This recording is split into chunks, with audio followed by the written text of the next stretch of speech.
Hi, I'm Sean Mooney, professor at the University of Washington and Chief Research Information Officer of UW-Medicine. Over the past 2 years, we have been creating an initiative in medical data science, and as part of that, we have created this seminar. Speakers will include world-leading scientists who will tell us about how data can impact human health and their healthcare.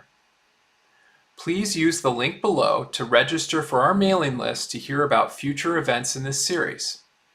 We hope you enjoy them. Thanks so much, Abe.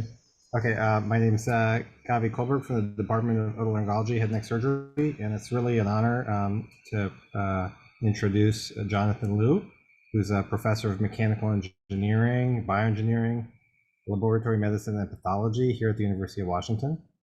He received his Bachelor's of Science in Engineering from Princeton, followed by a PhD at Stanford. He's now here at the University of Washington, where he's the director of the molecular biophotonics laboratory. He's been funded by the NCI, NIBIB, DoD, NSF, and various other foundations. And very excited to hear his talk on the non-destructive 3D pathology and analysis for precision medicine. So thank you. And then again at the end, we'll allow you, please feel free to put questions in the chat, and we can then have more questions at the end. So yeah, as was mentioned, I'm here at the University of Washington in the College of Engineering, primarily mechanical engineering and bioengineering, but also with an adjunct in lab medicine and pathology. And I've been here since 2014, and we work on a variety of tools for clinical applications of optical imaging. So for the longest period of time, we've been actually working on in vivo microscopes. I won't be talking about that today. Just wanted people to be aware that we do develop these handheld endoscopic microscopes for a variety of applications, including early disease detection and surgical guidance. For example, we've had NIH-funded projects for brain tumor resection and cancer detection. And actually, we had a nice review article written by one of my PhD students, as well as a number of clinical collaborators that was published last year if people are interested in this field. Today, I'm going to be focusing on our non-destructive 3D pathology work, a technique that we developed over the years called open-top light sheet microscopy. And we've used that for intraoperative guidance as well, but primarily we were using that for clinical decision support, looking at biopsies and surgical specimens. So that's going to be the focus of this talk. I do need to acknowledge that we started a company. This is myself and a former postdoc in my lab, Adam Glazer, and a couple of GU, genitourinary pathologist, Nick Reeder, who, when we started this project, was a resident here at UW, and now he's the CEO of the company. And Larry, who is one of the best known GU pathologists in the world, and has been at the UW for many years. So not surprisingly, since we started working with GU pathologists, a lot of our initial work has been prostate cancer. So let me just start with a little bit of a key to motivate the types of work that we're doing. So unfortunately, many of us have family members or friends who have undergone prostate cancer treatments. Usually if they have an elevated PSA level or symptoms of prostate cancer, they'll go to see a urologist, and in the US, they'll take at least a dozen of these core needle biopsies, and they'll section them into very thin tissue sections and them on glass slides after they've been stained with the familiar pink and purple hematoxylin eosin stain, the H&E stain. And here, the pathologists, if they see cancer, they're trying to grade the severity, the aggressiveness of that cancer. Most prostate cancers, as most people know, are relatively indolent. They don't lead to death, but there is a small fraction, small percentage need to treat aggressively. And so the Gleason grading scheme was developed by Don Gleason many decades ago to do that.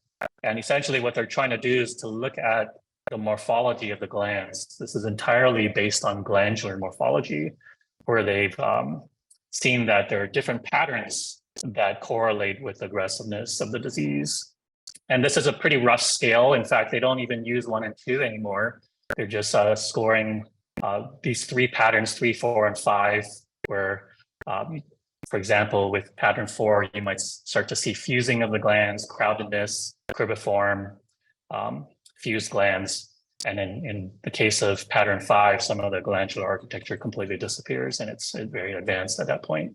So it's a pretty good scale for giving you a rough idea of the aggressiveness. But unfortunately, there's a lot of disagreement, as is true for many fields, where pathologists are trying to determine the grade, but will often disagree. And so here's a common scenario where one pathologist will see entirely Gleason pattern 4, Gleason pattern 3, so that's a 3+3. And another pathologist saying mostly 3, but a little bit of pattern 4, so that's a 3+4. Unfortunately, that leads to a very dramatically different treatment recommendation. 3+3 usually results in active surveillance. The patient comes back annually for additional biopsies. They can maintain, for the most part, that high quality of life, but maybe there's a slight chance that this disease might metastasize and lead to death. On the other hand, for a Gleason 3-4, usually they are subjected to more aggressive curative therapies, surgery and radiation therapy that reduces the risk of metastasis, but can come with potentially serious side effects like incontinence and impotence. So of the greater than 200,000 men diagnosed with prostate cancer each year in the US, roughly half of them fall right in this Gleason 3-4 range. So it's a pretty common issue. And so in summary, Gleason grading is not always reliable for distinguishing between the lethal and indolent prostate cancers. And it's not just when the pathologists disagree. Even when they agree, the point is that Gleason grading is an approximate guide to determine the aggressiveness of the cancer. And so there are many reasons for this. One major reason is the way that pathology is done, we believe, where, as many of you know, tissues are fixed in formalin, dehydrated with various chemicals like xylenes and alcohols, embedded into a wax block so that it can be sectioned thinly into these 4-micron tissue sections, stained usually with H&E, familiar pink and purple color scheme. And the disadvantages here are that it's a destructive process. You'd like to be able to maintain that sample for downstream assays, but you're destroying it as you try to create these slides. And you're looking at perhaps 1% at most of the tissue. And for a surgical specimen, it would be well under 1% of the tissue that is ultimately viewed in 2 dimensions by the pathologist. So the vision is, if we can fix and clear the tissues to make them transparent, and I'll talk more about this later, and if we can label them with fluorescent analogs of some of these pathology stains, or with antibodies and other types of stains, and image them at high throughput in 3 dimensions, this would be a non-destructive process. So all of the tissue, 100%, would be maintained for downstream assays if necessary.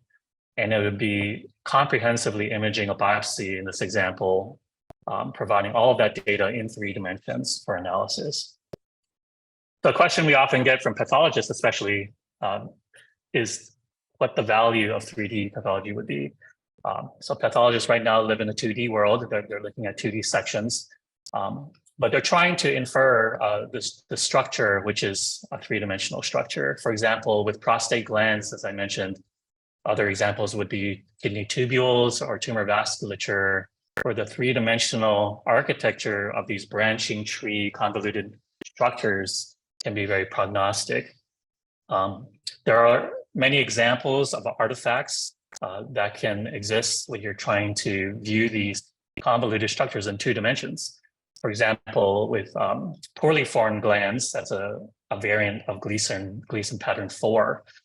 It's now known that when we view these 3-dimensional structures and you cut the tissue at just the wrong spot, these tangential sectioning artifacts can appear. A fully formed gland can appear to be poorly formed if you cut it at the wrong location.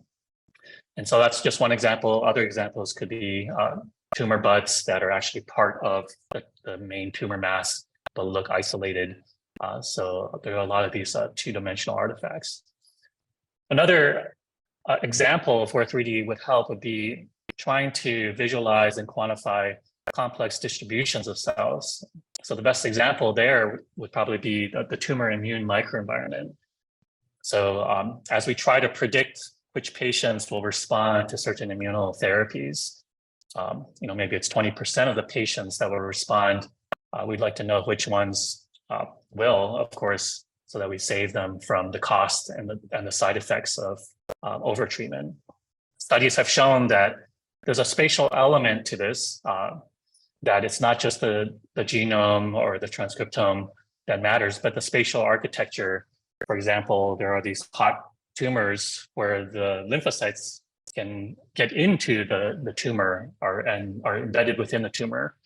Those tumors tend to respond better to the immunotherapies, whereas other tumors may form a barrier against these immune cells. This is something you can only see spatially, and where 3D pathology can certainly help, because you're looking at orders of magnitude more tissue. These are heterogeneous tumor microenvironments. And so if you're looking at one 2D section, it only gives you a partial story. And finally, rare objects like lymphovascular invasion, these pre-metastatic events, perineural invasion, stem cells, and minimal residual disease that occasionally show up on 2D slides, but they're relatively hard to find. And with 3D pathology for imaging orders of magnitude, more tissue using AI to find these rare events, it could be very helpful. So there are different ways to do 3D pathology.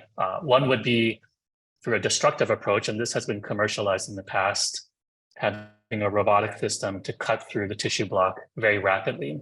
Of course, this is destructive and not ideal for valuable clinical specimens.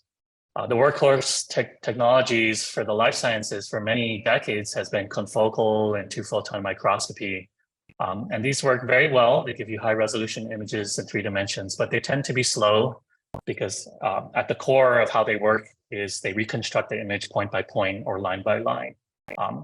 As opposed to a light sheet microscope, which is a camera-based imaging method, where instead of cutting the tissue into a thin 2-dimensional section, you're sending in a sheet of light in its simplest form. You're shaping the light into a sheet, illuminating at one angle, and then imaging that sheet illuminated tissue section onto a camera orthogonally.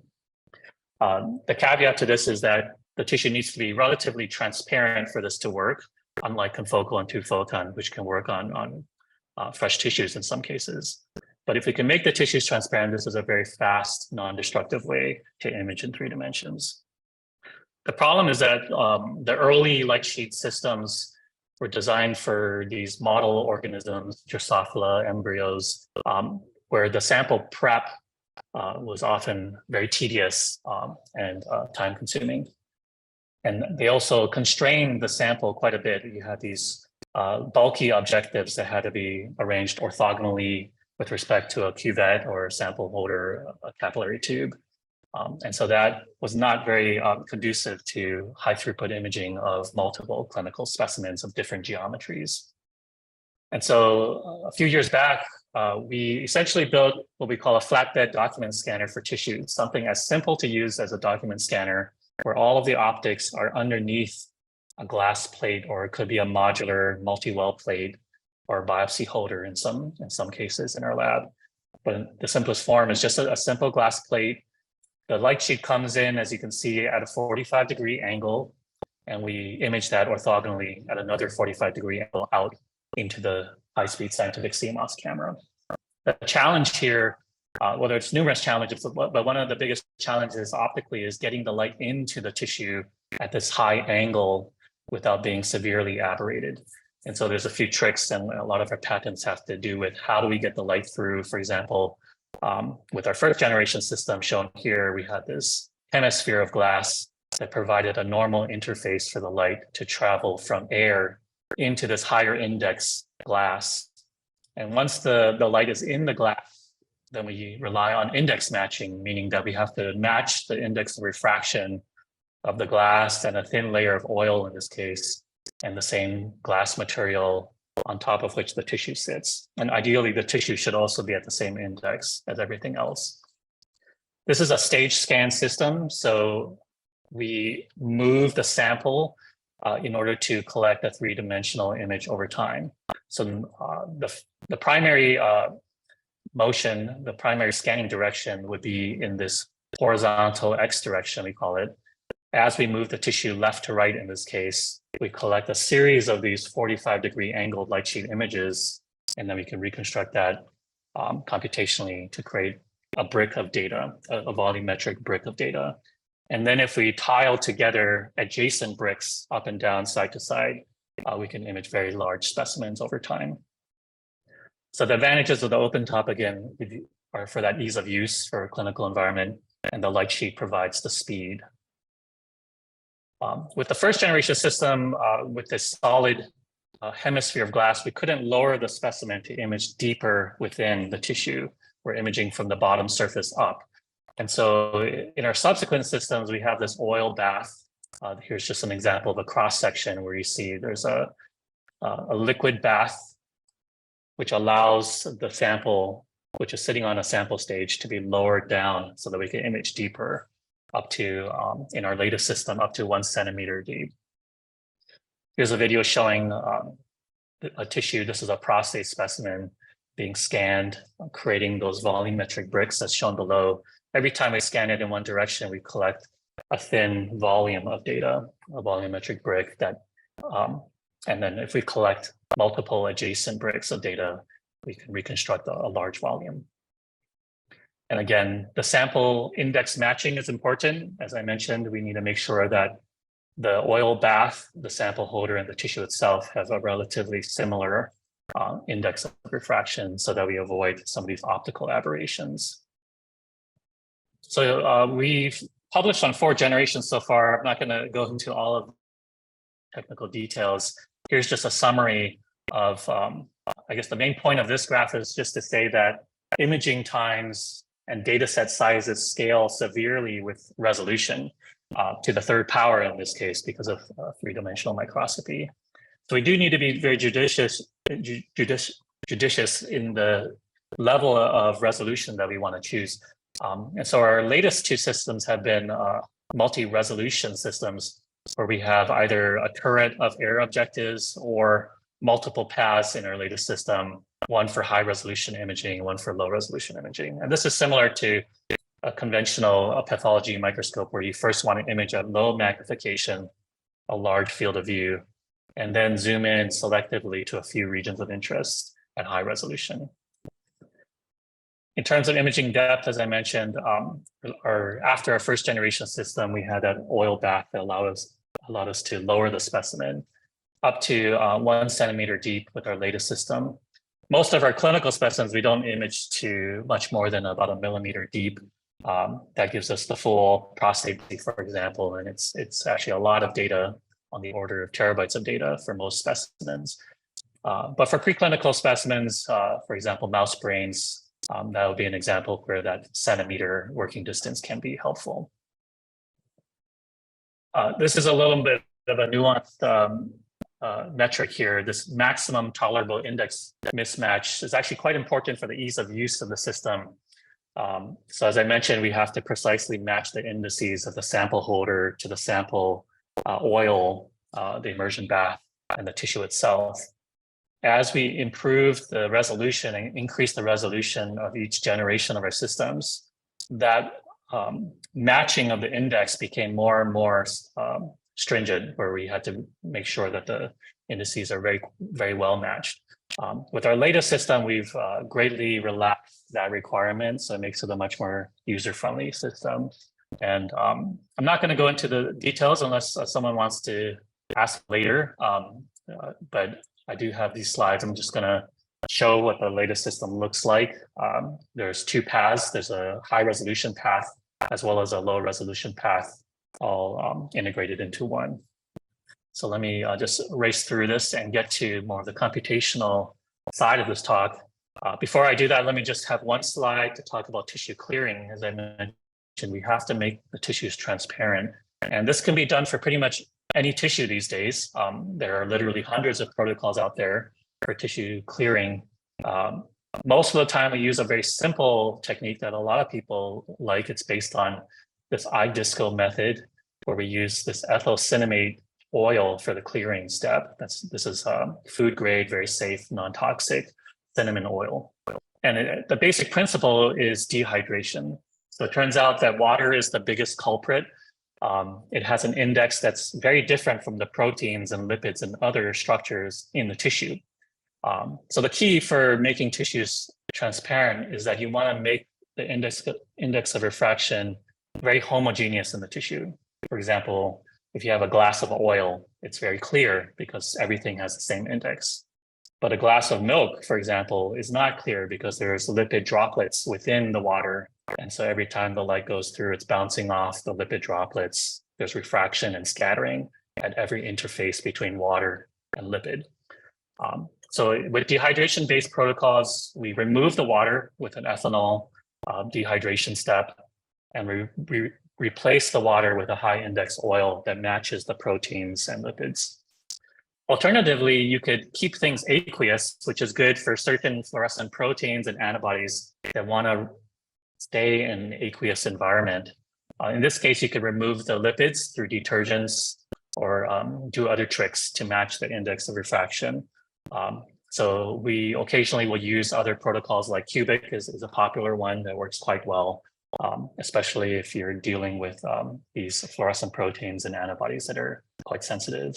Also, certain tissues tend to be harder to clear than others, and so cubic is an alternative that's worked for us. For example, for breast lymph nodes, it works quite well. A lot of the images will look like H&E, and that's on purpose. That's still what pathologists look at 90% of the time. So for facilitating the acceptance of these techniques, not so much for the computational analysis, of course, but for visual observation by pathologists, it's nice to create images that look like H&E that they're trained to interpret. So we use fluorescent analog. There are many fluorescent dyes that stain nuclei, and eosin, the E in the H&E, happens fluorescently, so we just use eosin in this case. Our raw data is grayscale, black and white images. The cameras are not color cameras, they're monochrome cameras. So we use software to false color the images to look like H&E, and we've published on this. Rob Serafin in my lab published on this. There's also ways to develop small molecule analogs of other types of pathology stains like trichrome. It's the periodic acid Schiff stain that's used for renal pathology. And this was done by Josh Vaughn's lab in chemistry here at the University of Washington. So here's an example of a prostate forward needle biopsy. It measures about 1 millimeter in diameter. We're going through from one side to the other. In this case, we laid out 12 biopsies from a single patient into this Hyvex holder. Hyvex is an eyeglass lens material that matches the index of the ethylcinnamate, which we use to clear the tissue. We stained it with our H&E analog and then false colored it to look like H&E. So typically, a pathologist would only look at a single 2D section. They may see, in this case, these are benign glands, it's not cancer, but just for the sake of example here, you might see a gland that's pinching off that looks poorly formed. That happens a lot with cancer glands. But by looking at the three-dimensional data at different levels, you can see, for example, this gland here, it actually is part of a fully formed gland network that's all well connected. So that's just an example of where that three-dimensional information can help with interpretation. Here's another example of mouse kidney that's been embedded in a hydrogel, in this case by Josh Vaughn's lab in chemistry. They stained the nuclei gray. The glomeruli are stained green. In this case, there's a lectin stain for the vessels, labeled colored pink in this case, false colored, and the green is the podocyte marker for the glomeruli. Oh, and the cyan is the collagen marker for the renal tubules. Here's the same data set rendered to look more three-dimensional. So you can see the richness of this data set. There's a vessel here with the endothelial cell sort of spiraling as we cut through it. There's a glomerulus poking out here, and we can fly through the vessel if we want to do, if you choose to do so. endothelial, the nuclei of the endothelial cells poking out through the side. So this is a great example of sort of the richness of this three-dimensional data, a view that you can never see on a 2D section. And my final example before I move on to the computational side, this was with our latest hybrid system. We were collaborating with some folks that were developing a brain metastasis model with 2 different cell lines. They were injected into the mice and they would metastasize into the brain. The first step was to find where these metastases were. So they sort of randomly seed in different parts of the brain. So we did low resolution imaging. Within a few hours, we can image the whole mouse brain, find where the mets are, and then define small regions of interest to zoom in on at high resolution. And then we can quantify these structures more accurately in 3 dimensions with subcellular resolution. So here's an example of that multi-resolution workflow that can be very efficient and helpful. So clearly what we need to do to get 3D pathology into the clinic is clinical studies that show the value of 3D versus 2D pathology, both for prognostication and prediction of treatment response, ideally. And I'll give an example of that. The data sets, as you can see, are quite large, so too much for humans to efficiently go through and analyze. And so we have to rely on computational tools. And there's 2 broad classes of strategies that we can do this. One would be the end-to-end black box deep learning approach, where we take the imaging data and the patient outcomes, for example, and try to train a classifier to predict the outcomes straight from the imaging data. The more explainable way to do things, especially now when we have limited amounts of data, we have to generate all of these novel data sets ourselves. We don't have a ton of data to train a very accurate deep learning network. And so we've chosen to start with more of a handcrafted approach, which is to segment out the structures that are already trusted by pathologists, and to use those structures to derive intuitive features, quantitative features of those structures to train a more traditional machine classifier. So we're doing both of these approaches now in the lab. I'll start with the handcrafted, and then I'll give an example of the deep learning approach at the very end. So with the handcrafted approach, the first step, and probably the most challenging step, to be honest, is to segment out the structures of interest to create that nice 3-dimensional segmentation mask. For example, for the prostate, the obvious thing to do first is to segment out the glands, because that's already being used for Gleason grading. So one way to do that, if we have our H&E analog stain, which we like because it's very low cost, small molecule stain that diffuses rapidly into thick tissues, we can have pathologists annotate hundreds of images and train a deep learning network to do the segmentation for us. But this will be rather tedious in 3 dimensions and still subjective. Alternatively, there are antibodies that can label specifically the luminal epithelial cells that define all of the prostate glands, both in cancerous tissues as well as benign prostate glands. This is a cytokeratin 8 is what we use. Unfortunately, the antibodies are expensive and they're very large, 150 kilodaltons. They diffuse very slowly into thick tissues. It usually takes several weeks in our lab to do the immunolabeling in thick tissues. But if we can do that, then it allows us to use more traditional computer vision techniques like thresholding and watershedding to create the segmentation mask. So this would be annotation free. We wouldn't have to rely on manual annotations, and it's more objective. It's chemically based staining that would help us to do the segmentation. So eventually we developed this hybrid approach. We call it image translation assisted segmentation in 3D, or ITEST 3D. The idea here is to basically create a deep fake of the immunofluorescence image. But we do this in a fully supervised way. It's very accurate and we validate it carefully. And the training data are tissues, prostate tissues, where we stain with both our H&E analog as well as the targeted antibody of interest. So it's a triple label tissue that has accurate overlays of all 3 channels, the H&E analog plus the antibody. And then we use a generative adversarial network to train this image translation This is actually a video translation network that we apply for 3D image translation. Once we have this synthetic immunofluorescence data set, then as I mentioned before, we can use the traditional computer vision techniques to create the segmentation mask. So this gives us the advantage of having our low cost and rapid H&E analog stain as the input. And as the output, we don't have to rely on any annotations. It's objective and annotation free. So this is what it looks like. We have our H&E analog, which has been false colored to look like H&E, to look like real H&E.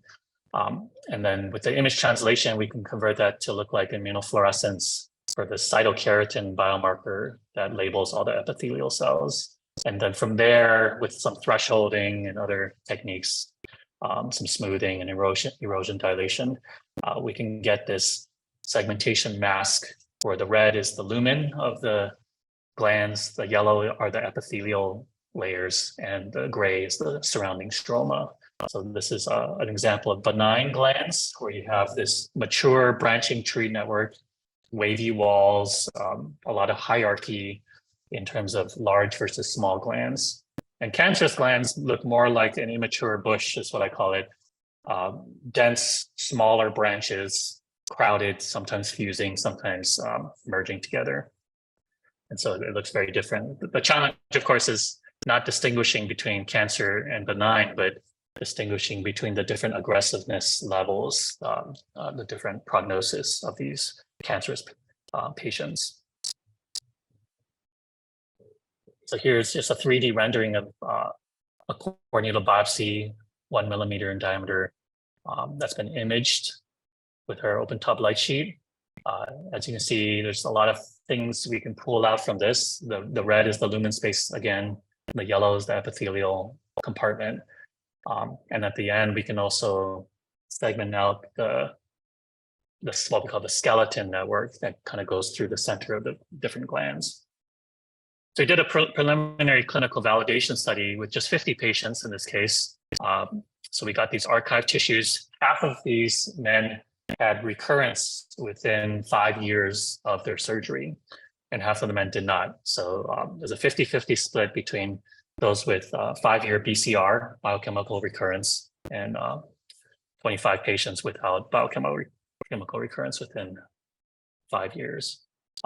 We pulled out 6 simulated biopsies from these prostatectomy specimens from each patient, so a total of 300 biopsies. We did our H&E analog staining, cleared, imaged, and then segmented out the glands using the pipeline I just described.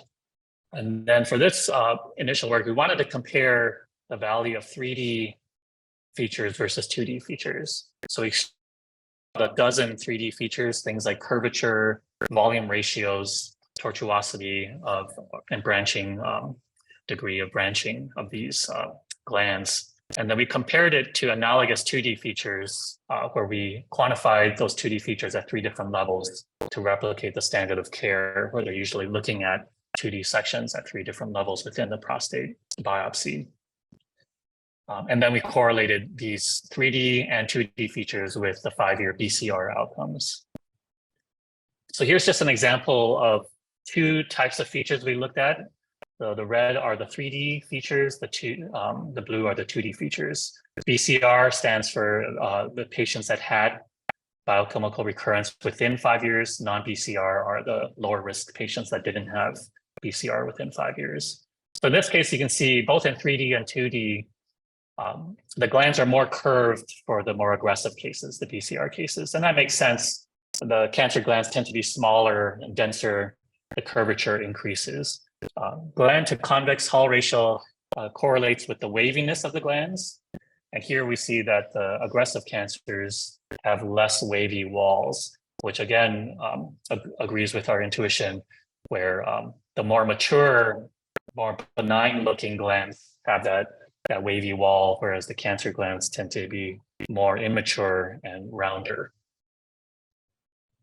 The most important point is that the 3D features tend to show better separation between aggressive and non-aggressive cancers compared to the 2D features. And that's shown better in this ROC analysis, where the AUC for the 3D feature is higher than the 2D feature for both of these examples. Then we took our 12 different features and put them together into a multi-parameter model and used Lasso to do the machine classification. And here, clearly you see that the combination of 3D features is much more valuable for risk stratification compared to the 2D combination of 2D features. And for some of these cases, we actually had time to occurrence, so time to BCR data for about 34 of these cases.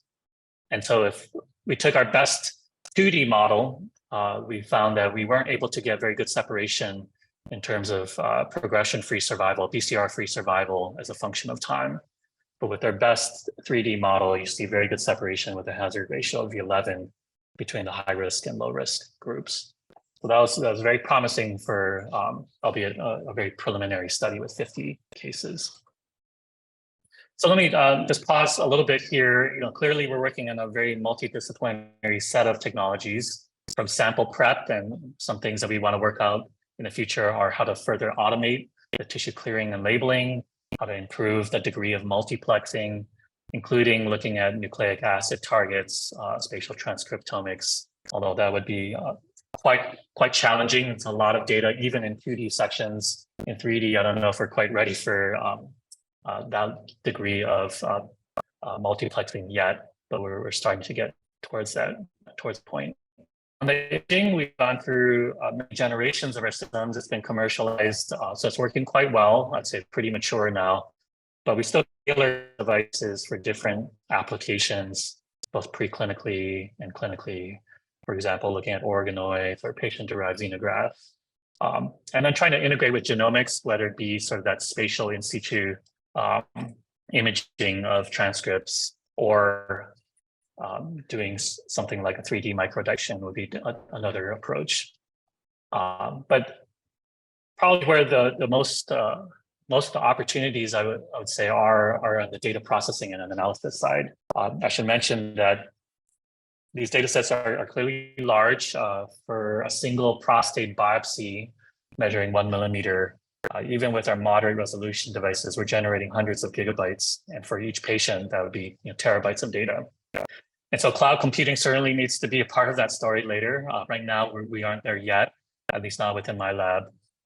We're doing things on a smaller scale that works with our lab servers, but to scale it larger to clinical trials, for example, it certainly has to be done in the cloud, I would say. So we talked about 3D segmentation, being able to visualize these data sets, developing holistic classifiers for decision support. I'll give one quick example before I end on deep learning, not for definitive diagnosis, but for a low risk triage application, basically guiding the pathologist to the right location to look at, since these data sets are just too large for them to view all of. So the application we've been working on is Barrett's esophagus screening. So as many people know, this is related to gastroesophageal reflux disease, where patients with Barrett's esophagus have an elevated risk of progressing to dysplasia and cancer ultimately. And so the established protocol, the Seattle protocol, it's called, is developed here. Roger Haggett, I believe, was one of the people who developed it at Fred Hutch, is to take random biopsies up and down the Barrett's involved segments of the esophagus annually.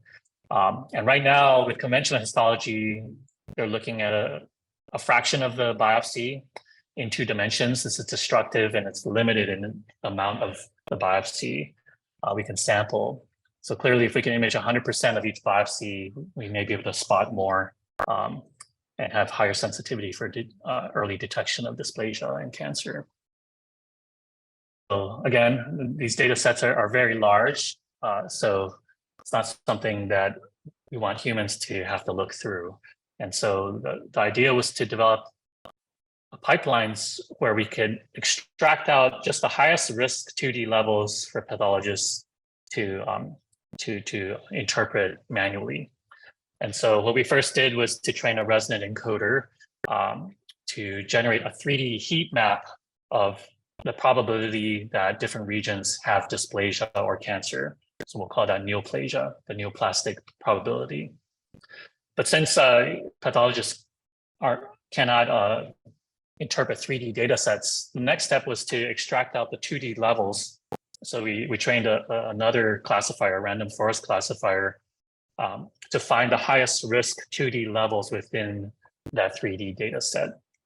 So the 3D heat map was trained with pixel-based annotations that were fed into the ResNet to train the ResNet encoder. This was done quite tediously by a pathologist, Deepti Reddy, that we were collaborating with. And then the RFC, the random forest classifier, was trained with image level annotations. Basically, if there was any neoplasia in the image, it got us an annotation of 1. And if there's no neoplasia at all, it would be labeled a 0. So just a binary label.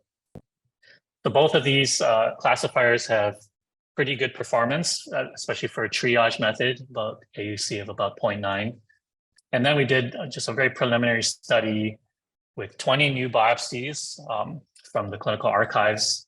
For standard slide-based histology, the University of Washington is actually pretty aggressive. They look at 16 sections per biopsy. That's a lot more than most places.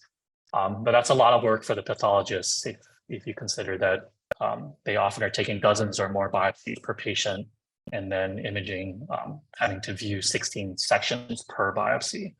With AI triaged 3D pathology, we imaged each of the biopsies comprehensively, but then extracted the top 3 levels.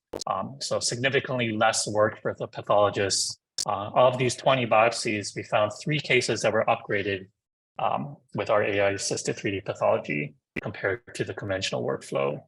So the bottom line is, this is hopefully a compelling value proposition where we can improve detection sensitivity while simultaneously reducing pathologist workload. So with that, let me just discuss a few immediate next steps for computational 3D pathology. One would be to improve our handcrafted analysis. I talked about glands, 3D glands, which certainly is the first place to look at for prostate.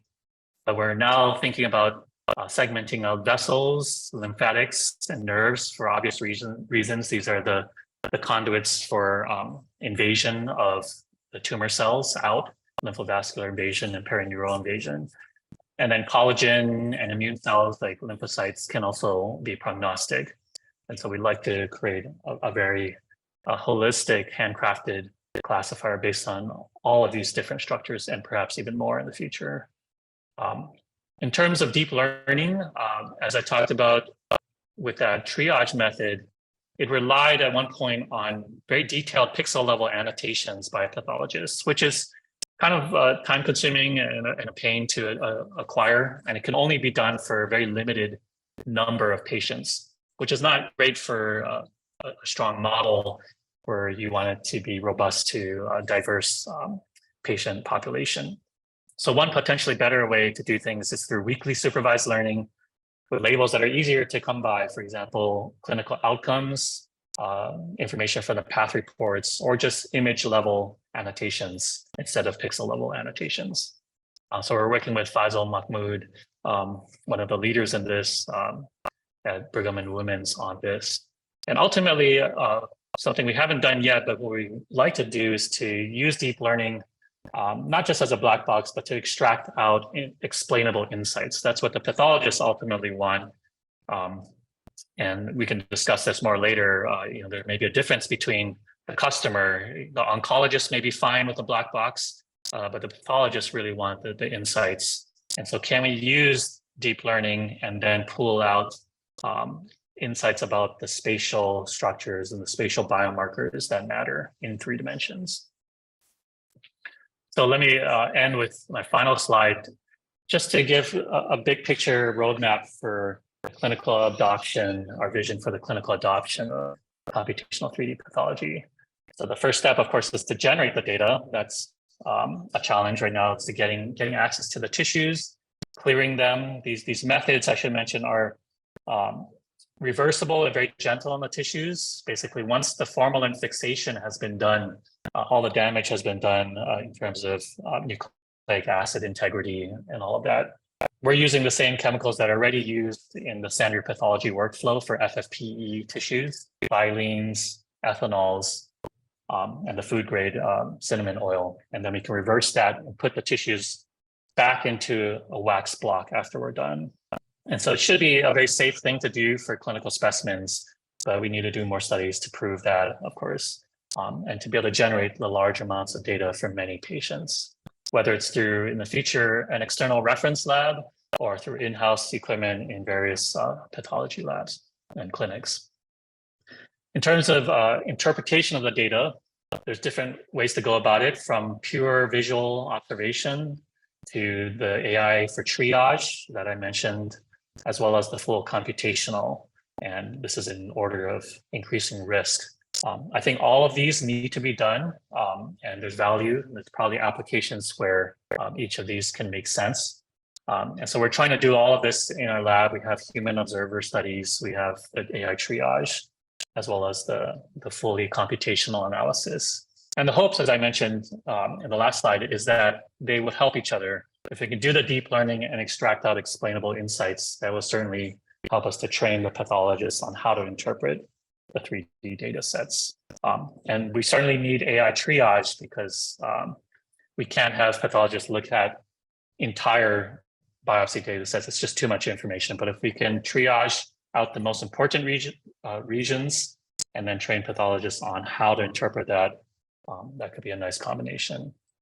And finally, 3D pathology alone won't be enough. I think we have to combine with other omics technologies, whether it's radiology, radiomics, and genomics and transcriptomics, for example.